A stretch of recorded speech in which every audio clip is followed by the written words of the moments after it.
Egg వెల్లుల్లి కారం చూస్తుంటేనే హమ్మీగా ఉంది కదా. ఈజీగా ఎలా చేసుకోవాలో చూసేద్దామా? మరి ఇంకెందుకు లేట్, పదండి వీడియోలోకి. హలో మాస్టరు, ఏమండి మేడం గారు, వెల్కమ్ టు మై ఛానల్. ఇప్పుడు మనం కర్రీలోకి వెల్లుల్లి కారం చేసుకుందాం. ఫస్ట్ జార్ తీసుకొని 20 వరకు వెల్లుల్లి వేసుకొని 1 స్పూన్ ధనియాలు, 1 స్పూన్ జీలకర్ర, 1 స్పూన్ గరం మసాలా, 1.5 స్పూన్ కారం, 1 స్పూన్ సాల్ట్ వేసుకొని వాటర్ వేయకుండా మిక్సీ చేసుకుందాం.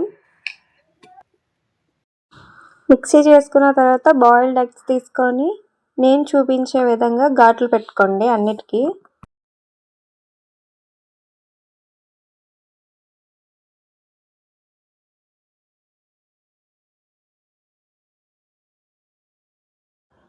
ప్యాన్ తీసుకొని ప్యాన్ హీట్ అయ్యాక ఆయిల్ యాడ్ చేసుకొని ఆయిల్ హీట్ అయ్యాక ఘాట్లు పెట్టుకొని పక్కన పెట్టుకుని ఎగ్స్ వేసుకోండి.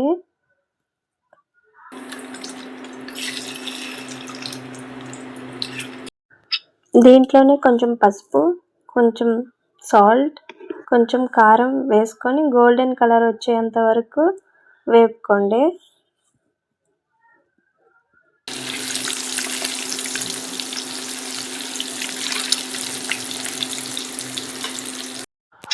ఎగ్స్ వేగిపోయి గోల్డెన్ కలర్ వచ్చిన తర్వాత సపరేట్ బౌల్లో తీసుకొని పక్కన పెట్టుకోండి.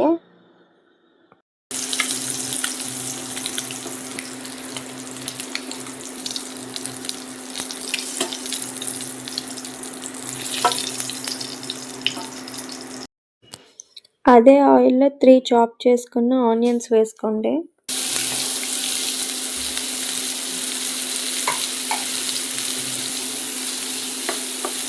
బాగా కలుపుకొని కొంచెం మగ్గిన తర్వాత 1 స్పూన్ సాల్ట్ వేసుకోండి.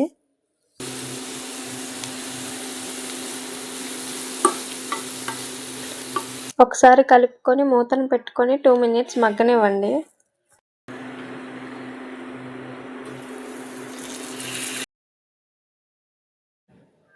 మూతను తీసి కలుపుకొని ఇందాక మిక్సీ చేసి పక్కన పెట్టుకున్న వెల్లుల్లి కారాన్ని ఇందులోకి యాడ్ చేసుకోండి.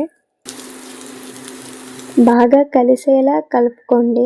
వెల్లుల్లి కారం ముద్దల్ని ఇలా గరిటెతో మ్యాష్ చేసుకుంటూ కలుపుకోండి.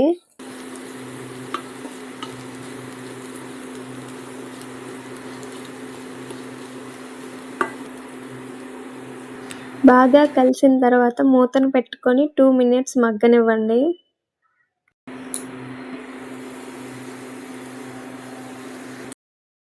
మూతను తీసుకొని బాగా కలుపుకొని మళ్ళీ మూతను పెట్టి 2 మినిట్స్ మగ్గనివ్వండి.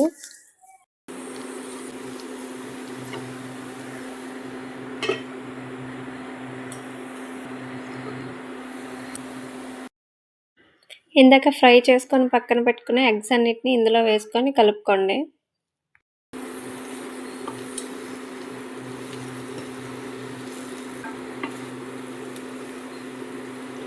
సన్నగా చాప్ చేసుకున్న కొంచెం కొత్తిమీరను వేసుకొని బాగా కలిసేలా కలుపుకోండి.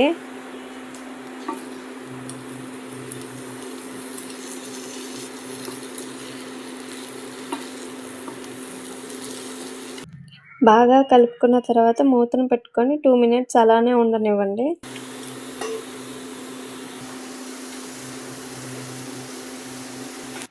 టూ మినిట్స్ అయిన తర్వాత మూతను తీసుకొని ఒకసారి కలుపుకొని స్టవ్ ఆఫ్ చేసేయండి. అంతే, మన వెల్లుల్లి కారం is ready.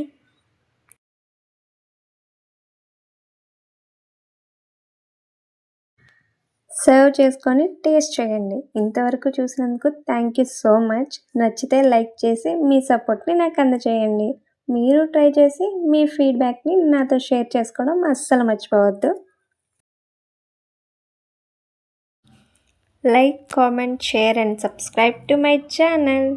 Take care. Bless me all.